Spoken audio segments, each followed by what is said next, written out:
गेले काही दिवस जे विद्यार्थ्यांचं आंदोलन जे देशात सुरू आहे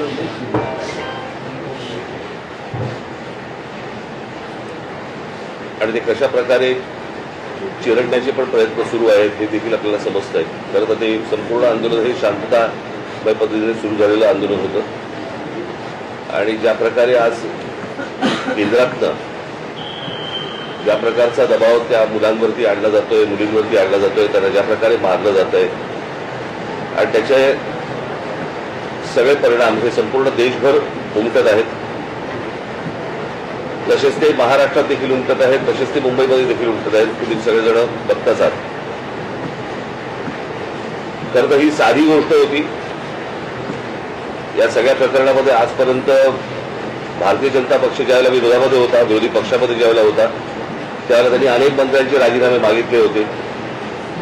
मला आजही आठवते की त्या रझा अकादमीच्या विरोधात ज्यावेळेला मोर्चा काढला होता त्यावेळेला आम्ही मुंबई पोलीस कमिशनरांचा आम्ही राजीनामा मागितला होता, त्यावेळेला अरूप पटनाईकांचा, आणि त्याच्यानंतर त्यांना पदावरनं बाजूला करण्यात आलं होतं काँग्रेसच्या काळात.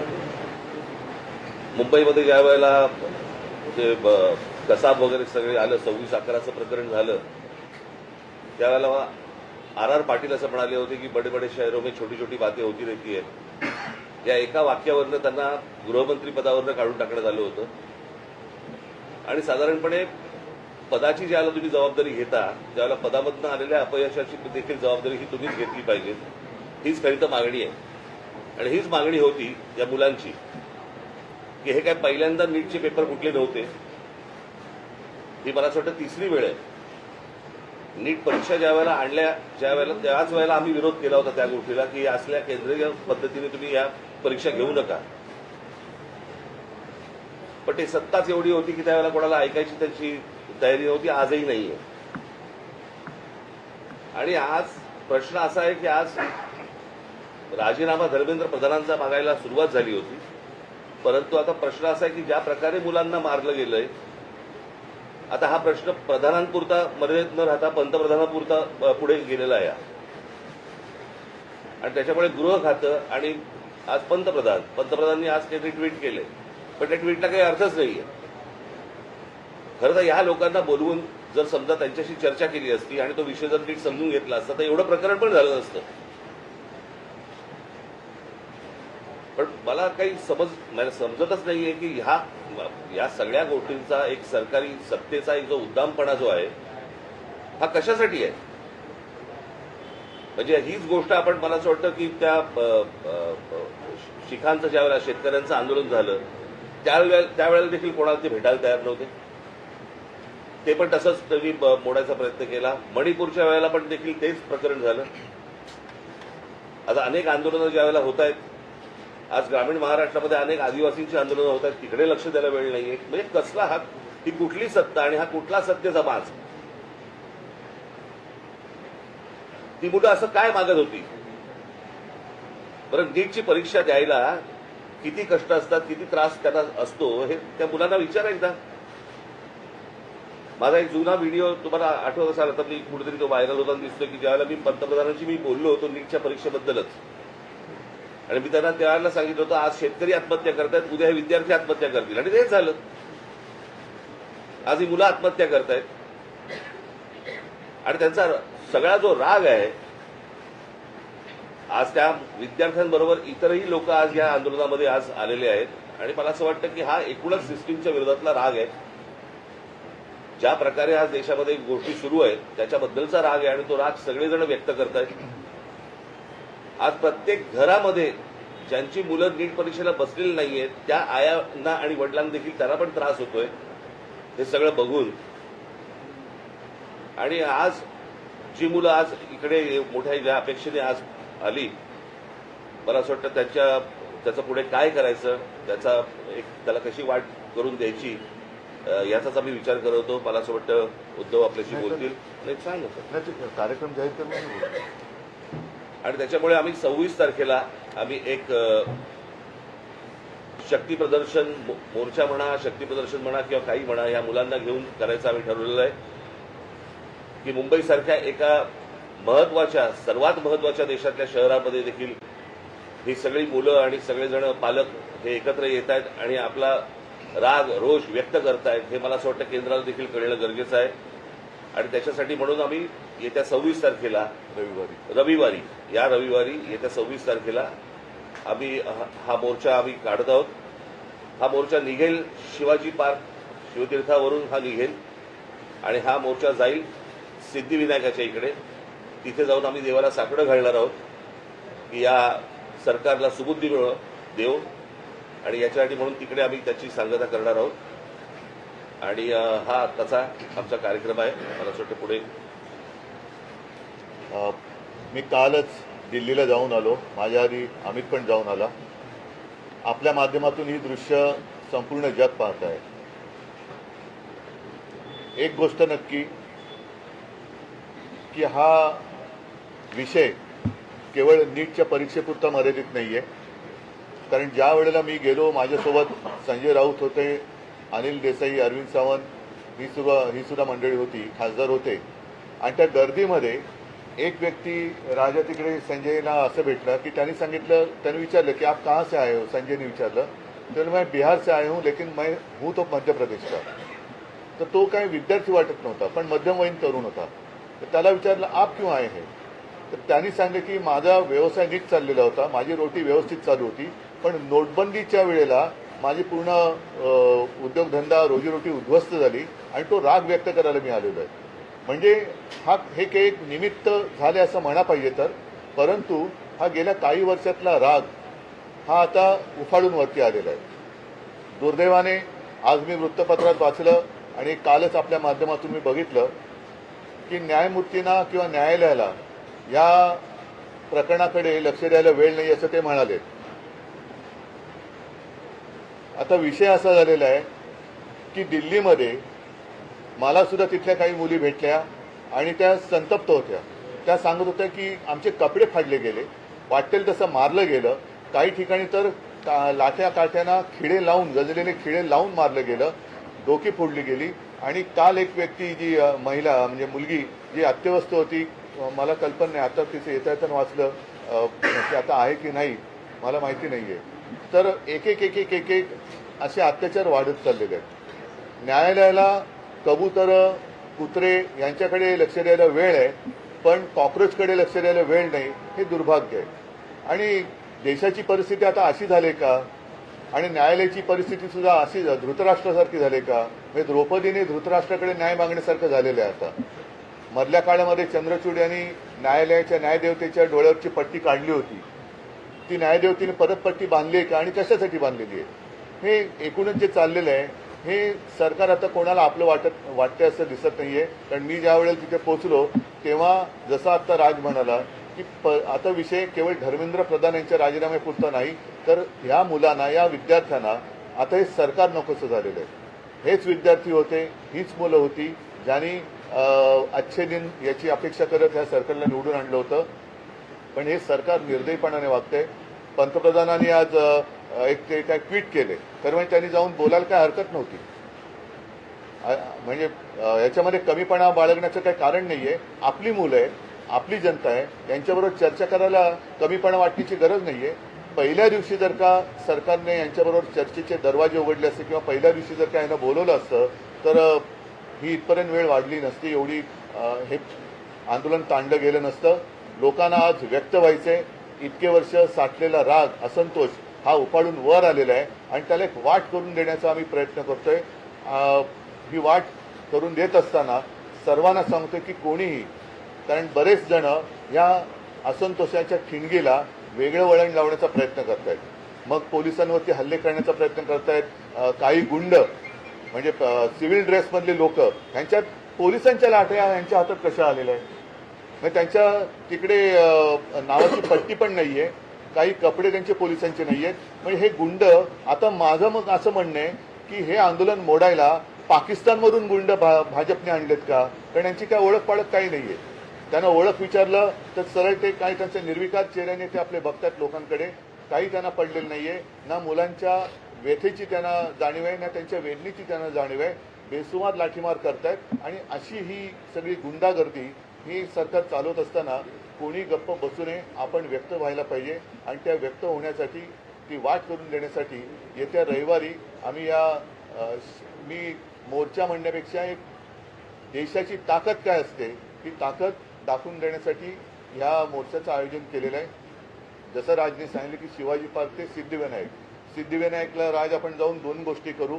एक तर या सरकारला सुबूत दिले, नाहीतर सिद्धिविनायकाला साकडवलं की या देशावरती आलेलं हे अरिष्ट सरकारच्या रूपाने हे लवकरात लवकर दूर कर.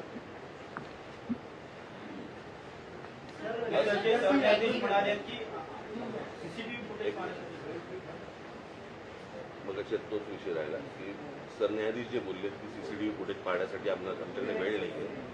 मुळात ह्यांच्यामुळेच हे झुरळ सुरू झालं ना. जन्मदाते ते आहेत. जन्मदाते तेच आहेत ना.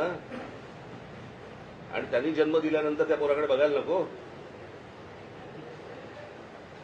मी महाराष्ट्रामधले पोलीस ह्या सर्व आंदोलनकर्त्यांना चांगलं सहकार्य करतायत. काही त्रास देत नाहीये, काही गोष्टी झाल्यात. माझ्याकडे आता एक व्हिडिओ आलाय. मला असं वाटतं की मी तो आता मुंबई पोलीस कमिशनरला देखील पाठवलेला आहे. एका टॅक्सीतनं मुलं चालली होती आणि ती मुलं चालली असताना टॅक्सीतनं नाही, पोलिसांच्या गाडीतून आणि तो पोलीस त्यांना सांगतोय त्या मुलांना की परत या एरियात जर दिसलात तर खिशामध्ये तुमच्या काय 5 ग्रॅमची पावडर टाकीन, 50 ग्रॅमची पावडर टाकीन, बरं का. म्हणजे पोलिसांकडे आता पावडर पण मिळायला लागली. पोलीस एजंट आहेत का पावडरवाले? हा पोलीस कोण ड्रग सप्लायर आहे का? हे कुठचे काय चाललंय मला कळतच नाही. मला खरं तर ही इतकी साधी गोष्ट होती. साधी म्हणजे म्हणण्यापेक्षा ही की बाबा पेपर फुटलेत, काय कोण ज्याची जबाबदारी आहे त्यांनी राजीनामा द्यावा आणि जे त्याच्यामध्ये असतील सामील झालेले असतील त्यांना अरेस्ट करावी. ज्या काही गोष्टी करायच्या त्या सगळ्या गोष्टी कराव्यात. परत हे होणार नाही याची शाश्वती द्यावी आणि त्याच्याशी चर्चा करावी. हे सगळं प्रकरण इथपर्यंत आलंच नसतं. बोला. नाही, यात एक प्रश्न असा आहे की नाही दिनेश एक मिनिट. आज जे मोदींनी ट्विट केले का काय केले मला कल्पना नाही की दोषींना सोडणार नाही, तर ज्यांनी या मुलामुलींवरती निर्दयीपणाने लाठीमार केलेला आहे, ज्यांनी मुलींचे कपडे फाडलेत, जे पोलिसांच्या वेशात न येता जे गुंड तिकडे घुसलेत, या गुंडांना पकडून त्यांना सुद्धा कठोर शिक्षा करण्याची जबाबदारी मोदी घेत आहेत का? हे गुंड कोणी घुसवले होते? हे गुंड कोणी आणले होते? आणि राजरोज फिरतात त्यांचे पण व्हिडिओ आहेत. अगदी ती काठ्या बिठ्या आणि पोलिसांच्या लाठ्या त्यांच्या हातात कुठून आल्या?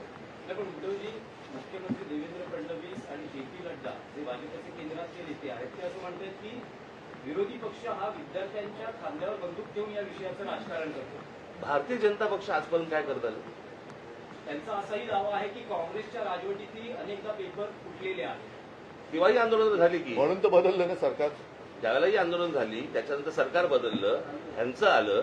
हे ते तसे आहेत म्हणून ह्यांना आणलं. हेही तसेच. म्हणजे ते सांगतात की सरकार बदला आणि विद्यार्थ्यांच्या खांद्यावरती बंदुका विरोधी पक्ष ठेवत असतील तर विद्यार्थ्यांच्या छातीवरती बंदुका तुम्ही का रोखता?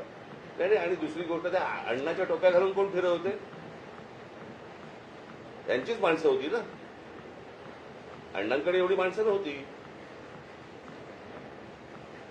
आणि ह्याच्यामध्ये परत ह्यांनी काही चुका केल्या की त्याचं राजकारण नाही करायचं. आणि हे ज्यावेळेला विरोधी पक्षात जातात त्यावेळेला सगळ्या गोष्टींचं राजकारण करणार. पण शरद पवार काल पंतप्रधानांना भेटले. त्याला जंतर मंतर म्हणतात. तेच आहे की त्यांनी तुम्हाला काही कल्पना दिली आहे का? कारण नाही, मला असं वाटतं विषयाला आता फाटे फोडण्याची आवश्यकता नाहीये. आम्ही सगळेजण आम्ही ऐका मला बोलू तर द्या. मला बोलू तर द्या.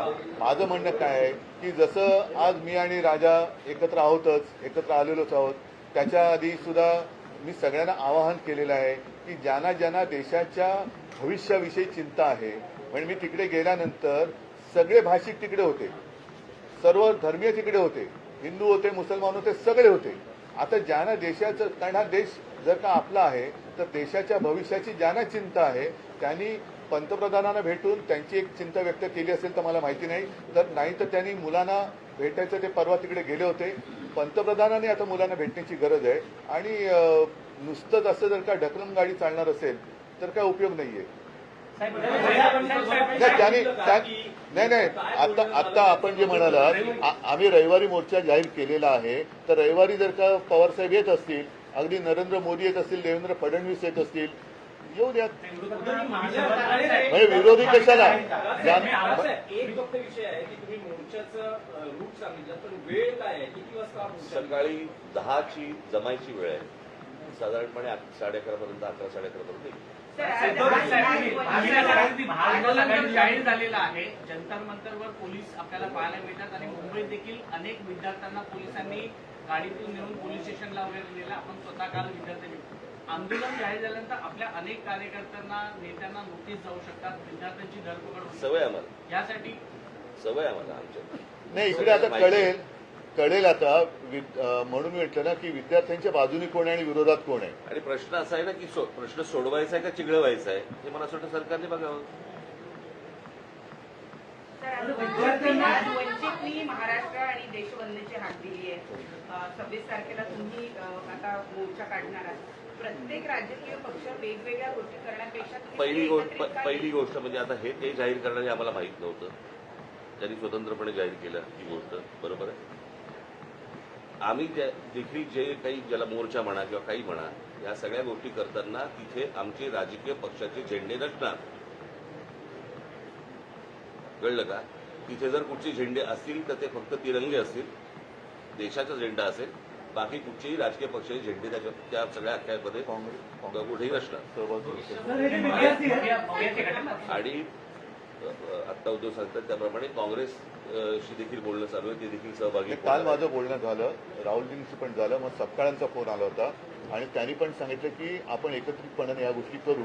आता हे आम्ही परवाच्या मोर्चाची घोषणा तर केलेली आहे, आता त्यांना सुद्धा आम्ही सांगतो सगळ्यांनीच, अगदी पवार साहेबांना असेल आणि भारतीय जनता पक्षातल्यांना सुद्धा जे विद्यार्थ्यांचे खरे पालक आहेत, ज्यांना विद्यार्थ्यांबद्दल तरुणांबद्दल चिंता आहे आणि असे अनेक भाजपची लोक आहेत की त्यांना आता असं वाटते की आपण भाजपचे समर्थक राहून गुन्हा केला, ते सगळेजण या मोर्चात सहभागी होऊ शकतात. आणि मला असं वाटतं एकच मिनिटं, आणि मला असं वाटतं विद्यार्थ्यांबरोबर आवाहन करीन की पालकांनी देखील याच्यामध्ये सामील व्हावं. फोन केलं, फोनवर बोलू.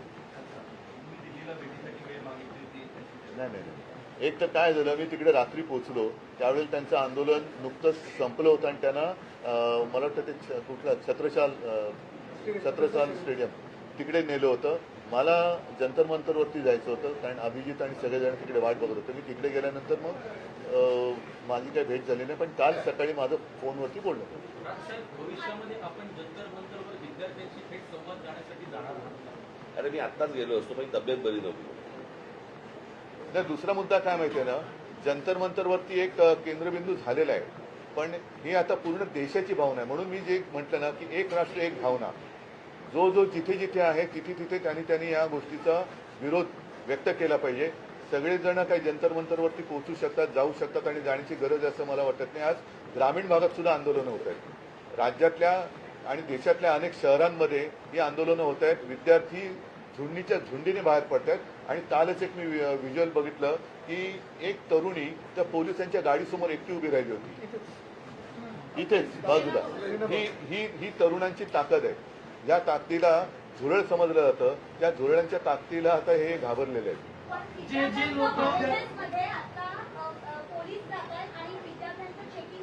कुठे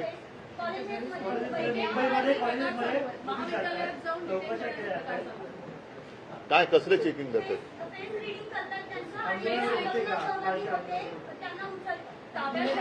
त्यांना काही तासासाठी डिटेन करतात आणि सोडतायत, कोणी घाबरत नाही. पण त्यांना काल पण आम्ही पाहिलं, काल मी आणि अमितच गेलो होतो पोलीस. आता देश भीतीच्या पलीकडे गेलेला आहे आणि काल सुद्धा मी तिथे ज्यांना भेटलो ना, एक तो तुमच्याच माध्यमातून बघितलं, तो एक मुलगा उभा आहे ना, मारो मारो मारो, तो नागपूरचा मुलगा आहे.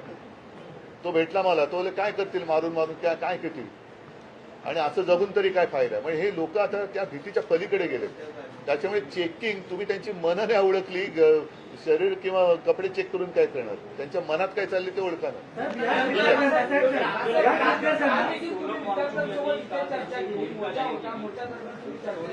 विद्यार्थ्यांचं म्हणणं काय होतं यावेळी तुमच्याशी जेव्हा चर्चा झाली का? आलं नाही तुमच्यापर्यंत? त्यांनी व्हिडिओ काढले होते ना. व्हिडिओ व्यवस्थित नाहीये. सोनम वांगचुक यांचं असं म्हणणं आहे की विद्यार्थ्यांवर ज्या केसेस आहेत हो. त्या मागे घेतल्या तर आपण आंदोलन किंवा उपोषण संपवू. तुमचं विरोधी पक्षाचं काय म्हणणं आहे की याचा लॉजिकल एंड म्हणजे धर्मेंद्र प्रधान यांचा राजीनामा तेव्हाचे आंदोलन थांबेल, की सरकार असं म्हणते की चर्चा करायला या लोकसभेत संसदेत यावर चर्चा होईल आणि त्यानंतर मग पुढचा निर्णय घेण्यात. आता तिकडे नाही बघा, आता प्रत्यक्षात तिकडे काय चाललंय, कारण मी मागे प्रेस कॉन्फरन्स घेतली होती ना, मी इथेच बोललो होतो, मला वाटतं की काही वर्षांपूर्वी म्हणजे 2018 साली एक जी डी अगरवाल नावाचे गृहस्थ होते, ते गंगेसाठी उपोषणाला बसले होते. सरकारने लक्ष नाही दिलं. 115व्या दिवशी त्यांनी प्राण सोडला. गंगा आणखीन वाईट झाली. म्हणजे करोनाच्या काळात तर मग गंगेमध्ये मृतदेह पण सोडले गेले. मग या सरकार हे निर्दयी आहे.